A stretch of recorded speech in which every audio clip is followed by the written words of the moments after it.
Hello everyone students, कैसे हैं आप बच्चों। तो बच्चों आज हम व्याकरण में अपना पाठ नंबर 13 पढ़ने वाले हैं और हमारे पाठ का नाम है संवाद लेखन। ठीक है, संवाद लेखन हम वार्तालाप भी कहते हैं, यानी कि जब दो या दो से ज़्यादा लोगों के बीच में बातचीत होती है तो उसी को ही वार्तालाप कहते हैं।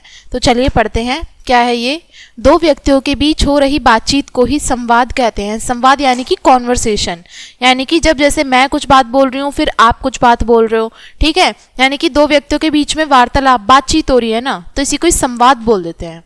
अनौपचारिक बातचीत में बनावटीपन नहीं होना चाहिए, मन की बात कह देनी चाहिए, लेकिन जहाँ कुछ औपचारिकता की बात आ जाती है, फॉर्मेलिटी वाली बात आती है, वहाँ पर हमें मौके के अनुसार ही सोच समझकर अपनी बात कहनी चाहिए, यानी कि जिस तरीके का मौका है वैसे ही अपनी बात को हमें प्रस्तुत करना चाहिए। ठीक है, और बातचीत में स्नेह और बड़ों के प्रति सम्मान व्यक्त होना चाहिए।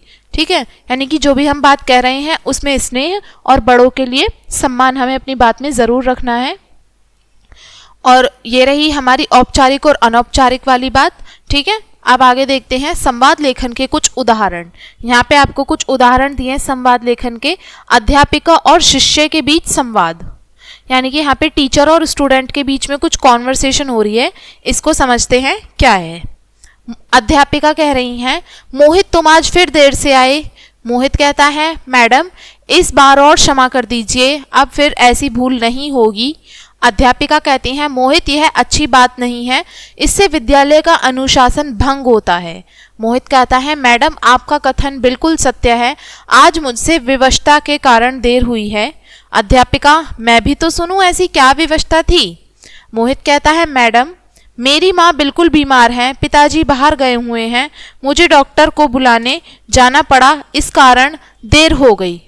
अध्यापिका कहती हैं, मोहित मुझे प्रसन्नता है कि तुमने अपनी माँ की सेवा का कर्तव्य निभाया, मैं तुम्हें क्षमा करती हूँ। मोहित कहता है, धन्यवाद मैडम, भविष्य में मैं ध्यान रखूंगा कि देर ना हो। ठीक है, ये था हमारा किसके बीच में, अध्यापिका और शिष्य के बीच में संवाद। यहाँ पे अध्यापिका और शिक्षिका के बीच में ये संवाद चल रहा था कि वो देर से क्यों आया, तो उसका कारण जान रही थी अध्यापिका। ठीक है, तो आगे देखते हैं आगे संवाद कौन सा बताया है। डॉक्टर और रोगी के मध्य संवाद, डॉक्टर और मरीज के बीच में बातचीत हो रही है। रोगी कहता है, डॉक्टर साहब नमस्कार, मेरी तबीयत ठीक नहीं है। डॉक्टर कहते हैं, नमस्कार क्या हुआ। रोगी कहता है, पेट में दर्द है और सारा शरीर थका हुआ सा लगता है। डॉक्टर पूछते हैं, और कुछ, खाना ठीक से खाते हो। रोगी, भूख भी नहीं लगती और किसी काम को करने का मन भी नहीं करता। डॉक्टर कहते हैं, तुम्हें बुखार है, इस कारण तुम्हें भूख नहीं लगती और किसी काम को करने को तुम्हारा मन नहीं करता। रोगी कहता है, डॉक्टर साहब मैं ठीक तो हो जाऊंगा। डॉक्टर कहते हैं, हाँ क्यों नहीं, अगर तुम दवाई सही समय पर खाओगे और 2-3 दिन आराम करोगे तो बहुत जल्दी अच्छे हो जाओगे। आगे रोगी कहता है, जैसे आप कहेंगे डॉक्टर साहब, मैं वैसा ही करूंगा। डॉक्टर साहब कहते हैं, ये लो दवाइयाँ, इसे सुबह दोपहर तथा शाम को पानी के साथ लेना और आराम करना, ज़्यादा तली हुई व मसालेदार चीज़ें मत खाना। रोगी कहता है, अच्छा धन्यवाद डॉक्टर साहब। ठीक है, तो एक किसके बीच में संवाद था, डॉक्टर और जो मरीज है, रोगी है, उसके बीच में। रोगी को कुछ पेट दर्द की समस्या थी, इसलिए वो डॉक्टर के पास आया था। डॉक्टर के पास आया तो उसकी और डॉक्टर के बीच में जो भी बातचीत हुई वो हमने इस संवाद के माध्यम से समझी।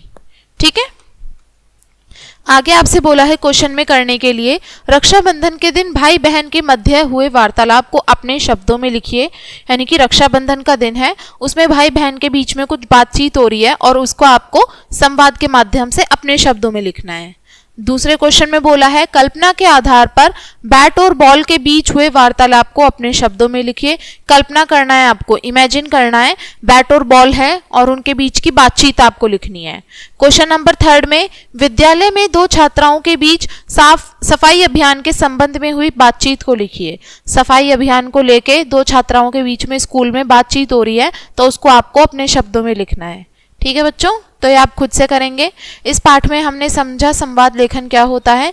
तो चलिए, मैं आशा करती हूँ आपको ये संवाद लेखन समझ में आ गया होगा, संवाद किसको कहते हैं। तो इस वीडियो को बच्चों यहीं पे एंड करेंगे इसी के साथ में, और वीडियो देखने के लिए धन्यवाद।